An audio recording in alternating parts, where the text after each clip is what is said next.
வணக்கம் மக்களே. கணக்கு பிணக்கு ஆமணக்குன்னு சொன்ன சுப்பிரமணிய பாரதியார் வாழ்ந்த அதே காலகட்டத்தில் தமிழ்நாட்டில் கும்பகோணம், ஈரோடு இந்த பகுதிகள் வாழ்ந்த ஒரு கணித மேதை தான் ராமானுஜர். அவர் யங் ப்ராடிஜி அப்படிங்கிற மாதிரி சிறு வயதிலே அவர் ஒரு மிகப்பெரிய புத்தி கூர்மை உள்ள ஒரு அறிவாளியாக இருந்திருக்காரு. நமக்கெல்லாம் கணக்கு அப்படின்னாலே ஒரு கசக்கக்கூடிய ஒரு நேரத்தில் அவர் கணக்கை ரொம்ப விரும்பி பல தேட்டங்களை தேட்டம் கண்டுபிடிச்சிருக்காரு. குறிப்பாக அவர் 12 வயதில் அவருக்கு ஒரு புத்தகம் கிடைச்சிருக்கு. அந்த புத்தகத்தோட பேர் பார்த்தீங்கன்னா synopsis of elementary result in key and applied mathematics அப்படிங்கிற ஒரு புத்தகம் கிடைச்சிருக்கு. அந்த புத்தகத்தை 12 வயசில் இருக்கையிலே, அதாவது கிட்டத்தட்ட ஒரு 6வது 7வது படிக்கல, அந்த புத்தகத்தில் உள்ள தீரங்களெல்லாம் அவர் சால்வ் பண்ணியிருக்காரு. அந்த தீரத்தில் விளக்கங்கள், அதாவது விளக்கங்கள் எதுவுமே கிடையாது, ஒன்லி ரிசல்ட் முடிவு மட்டும்தான், ஆன்சர் மட்டும் தான் இருக்குது. அப்போ அதை அவர் நிறைய ஆராய்ச்சி பண்ணி அதுலேருந்து அவருடைய கணிதத்தின் மீதான அந்த ஆசை, விருப்பம் தொடர்கிறது. இந்த மாதிரி அவரை பற்றி நிறையா சொல்லலாம். இவருடைய அருமை நமக்கு தெரியல, ஆனால் வெளிநாட்டில் உள்ள இங்கிலாந்தில் உள்ளவர்களுக்கு மேத்தமெட்டிஷியன்ஸ்க்கு அவருக்கு தெரிஞ்சு இவர் பின்னாடி கேம்பிரிட்ஜ் யூனிவர்சிட்டியில் போய் ஃபெல்லோஷிப் அவார்டெலாம் அவருக்கு வாங்கி கொடுத்துருக்காங்க. அதே மாதிரி இவர் பார்த்தீங்கன்னா ஸ்கூலில் படிக்கையிலே ஏழாவது படிக்கையில் இவர் ட்ரிக்னாமெட்ரி, முக்கோணவியல் அப்படின்னு அதாவது லோனி அப்படின்னு அவர் எழுதின ட்ரிக்னாமெட்ரி அப்படிங்கிற முக்கோணவியல் புத்தகத்தை வாங்கி அது உள்ள கணக்கெல்லாம் போட்டு பார்த்துருக்காரு. ஆனால் இவர் நம்ம என்ன செய்யலை, சரியாக மக்கள் அந்த காலத்தில் அவர் அங்கீகரிக்கலை. இவரோட அப்போ உள்ள நம்ம இந்தியா கலனியல் அடிமையில் இருந்ததுனாலையும் சரி, அவரோட குடும்பம் வறுமையில் வாடினாலும் சரி, அவருக்கு ஒரு உரிய படிப்பை கொடுக்க முடியாமல் கணக்கில் மட்டுமே அவர் நல்ல சைன் பண்ணதுனாலையும், மற்றபடி அவருக்கு ஸ்காலர்ஷிப் அதெல்லாம் அவருக்கு கிடைக்கவே இல்லை. ஈரோடில் பிறந்தவர்.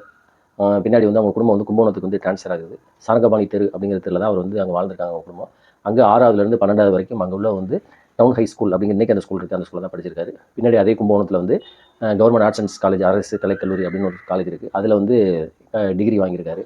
அதுக்கிடையிலே கூட அவர் என்ன செஞ்சிருக்காரு அப்படின்னா, அந்த டிகிரியை கூட அவரால் முழுமையாக வாங்க முடியலைங்க. அப்படின்னா அவரால் கணக்கில் மட்டும்தான் நல்ல மதிப்பெண் பெற முடியும்னு சொல்லி மற்ற சப்ஜெக்டில் அவரால் இது பண்ண முடியல. அதுக்காக திருப்பி அவர் என்ன செஞ்சிருக்காரு அப்படின்னா, சென்னையில் உள்ள பச்சையப்பா காலேஜில் சேர்ந்து அங்கே கொஞ்ச நாள் படிச்சிருக்காரு. அதுக்கப்புறம் அவர் வறுமை அவர் துரத்துனதுனால அவருக்கு திருமணம் ஆயிடுச்சு, கிட்டத்தட்ட 1910. அப்போலாம் சிறார் திருமணம்லாம் ரொம்ப காமன், பொதுவானது. அதனால் என்ன செய்யறது அப்படின்னா, வேலைக்காக இங்கேருந்து விசாகப்பட்டினம் அந்த சைட்லாம் போயிட்டு, அதுக்கப்புறம் சென்னையில் போர்ட் ட்ரஸ்ட்டில் துறைமுக ஆஃபீஸில் கிளர்க்காக வேலை பார்த்துருந்துருக்காரு. அவர் அதே மாதிரி ஜவுளி கடையில் வேலை பார்த்துருக்காரு. பாருங்கள், ஒரு ஜீனியஸ், ஒரு யங் ப்ராடிஜி எந்த அளவுக்கு சமூகத்தில் அங்கீகரிக்கப்படாமல், கிட்டத்தட்ட பாரதியார் எப்படிலாம் இன்றைக்கி பாரதியாரை நம்ம கொண்டாடுறோம். அவர் இருக்கையில் அவர் அவருக்கு யாருமே ஆதரவு தெரிவிக்கலை. ஆனால் அதே சமயத்தில் அதே மாதிரி தான் இவர் ரொம்ப வறுமையின் பிடியில் இவரால் வெளியில் வர முடியாமல் இருக்கு. இவரை பற்றி நிறையா சொல்லுவாங்க. இவருடைய லைஃப் ஹிஸ்ட்ரி தான் இப்போ ராமானுஜன் ஸ்டோரி யூடியூப்பில் சமீப ஒரு 5 வருஷத்துக்கு முன்னாடி ரிலீஸ் பண்ணாங்க. இவரை பற்றி a man you know the value of infinity அப்படின்னு ஒரு புத்தகம் கூட எழுதியிருக்காங்க.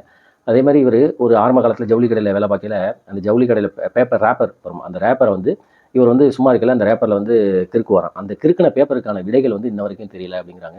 இவருடைய கான்ட்ரிபியூஷன் இன்ன வரைக்கும் ராக்கெட் சயின்ஸ்லேருந்து ஃபிசிக்ஸ் எல்லாத்துக்குமே பயன்படுது. அவர் எழுதின தேட்டத்துக்குலாம் இன்னும் கொஞ்ச நாள் உயிரோடு இருந்தால் இன்றைக்கி கணிதத்தில் உலகமே அடுத்த லெவலில் போயிருக்கும் அப்படின்னு சொல்லி சொல்கிறாங்க. இவருடைய கான்ட்ரிபியூஷன் மேக்ஸில் பார்த்தீங்கன்னா காம்ப்ளெக்ஸ் அனாலிசிஸ், நம்பர் தியரி, அதே மாதிரி இன்ஃபினிட்டிவ் கான்செப்ட் ஆஃப் பை, இதெல்லாம் இவர் கண்டுபிடிச்சது தான். 3000க்கும் மேற்பட்ட தீரங்கள் எழுதியிருக்கிறாரு.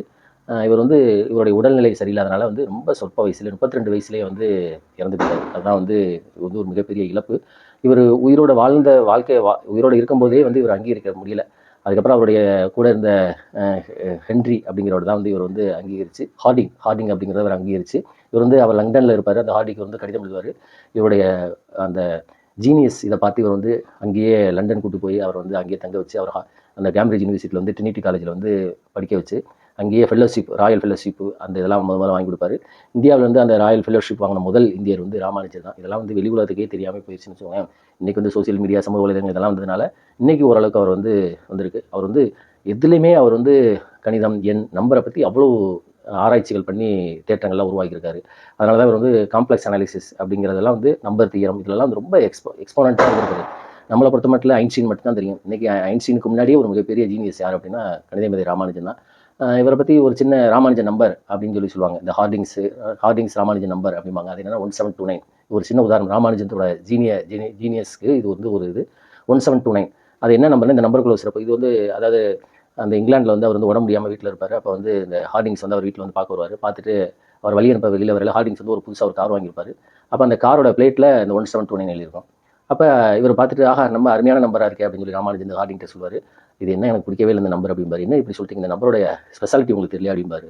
என்ன அப்படின்னு 1729 பார்த்தீங்கன்னா 1³ + 12³ அதோட விடையும் 1729 தான். அதே மாதிரி 10 கியூப் ப்ளஸ் 11 கியூப் அதோட விடையும் 1729 தான். அதே மாதிரி இந்த 1729 மொத்தமாக கூட்டிங்கன்னா அல்லது 1 + 7 + 2 + 9 இதை கூட்டிங்கன்னா 19 வரும். அந்த 19 குறி போட்டிங்கன்னா 91. இந்த 19 91 பெருக்கினீங்கன்னா அது 1729 தான் அப்படின்னு சொல்லி அப்படியே ஒரு அமேசிங்காக அப்படியே ஒரு ஸ்பான்டேனியஸாக சொன்னோன்னே அப்படியே ஹார்டிங்ஸ் வந்து அவர் கட்டி பிடிச்சிருவாங்க. நீ வந்து உண்மையிலே ஒரு மிகப்பெரிய கணித மேதை அப்படின்னு சொல்லி புகழ்வாங்க. அந்த மாதிரி இவரை பற்றி நிறைய இந்த மாதிரி அவருடைய வாழ்க்கையில் நடந்த சுவாரஸ்யமான சம்பவங்கள்லாம் சொல்லலாம். ஆனால் அந்த ராமானுஜர் வந்து வறுமையின் கோரப்பிடியினால பிடிக்கப்பட்டு சாப்பாட்டுக்கே கஷ்டப்பட்டு இவரை பற்றி ராமானுஜம் படித்த அந்த பள்ளி கூட எனக்கு தெரிஞ்சு இன்ன வரைக்குமே வந்து கும்பகோணத்தில் வந்து அவருக்கு வந்து அந்த பள்ளியோட பேர் வந்து அவருடைய பேர் இல்லை. அதே மாதிரி அவர் படித்த காலேஜ் டிகிரி வாங்கினது வந்து பார்த்திங்கன்னா அரசினர் கலைக்கல்லூரி கும்பகோணம் தான் இன்ன வரைக்கும் இருக்குமே. அது கூட வந்து அவருடைய பேர்லாம் வைக்கப்படலை. ஆனால் இன்றைக்கி வந்து உலகத்தில் ஐன்ஸ்டீனோட பேர் வந்து ஃப்ரான்ஸ்லேருந்து ஜெர்மனி எங்கே போனாலும் சரி, தமிழ்நாட்டிலே இந்தியாவிலுமே சரி பல இடத்துல ஐன்ஸ்டீனை பற்றி பேசுவாங்க. பல இடத்துல குறிப்பாக இன்றைக்கி வந்து டிசம்பர் 22 வந்து நேஷனல் மேத்தமெட்டிக்ஸ் டே, தேசிய கணித தினம். இது வந்து 2012 மன்மோகன் சிங் பிரைம் மினிஸ்டருக்கெல்லாம் அனௌன்ஸ் பண்ணாங்க. அதை ஒவ்வொரு வருஷமும் வந்து டிசம்பர் 22 வந்து தேசிய கணித தினம் அப்படின்னு கொண்டாடணும்னு. இது வந்து அவருடைய இதுக்கு வந்து 2012 தான் அது வந்து அங்கீகரிக்கும். அது வரைக்குமே கூட அவருடைய புகழுக்குமே சரி அது வந்து அங்கீகரிக்கல. பரவாயில்ல, இது வரைக்கும் அது செஞ்சுருக்காங்க. அதனால் இன்றைக்கி வந்து தேசிய கணித தினம். இதெல்லாம் வந்து மாணவர்கள்ட்ட கொண்டு போகணும். எப்பவுமே இந்த டிசம்பர் மாதம் வந்து பார்த்திங்கன்னா ஸ்கூலில் லீவாக இருக்கும், ஹாஃப் இயர்லி லீவாக இருக்கும். அதனால் அந்தளவுக்கு மாணவர்களுக்கு தெரிய மாட்டேது. ஒவ்வொரு மாணவரும் கரிக்குலத்தில் வந்து ராமானுஜத்தை பற்றி சேர்த்து அடுத்த தலைமுறைக்கு ராமானுஜத்தை பற்றி எடுத்துகிட்டு போகணும். நன்றி, வணக்கம்.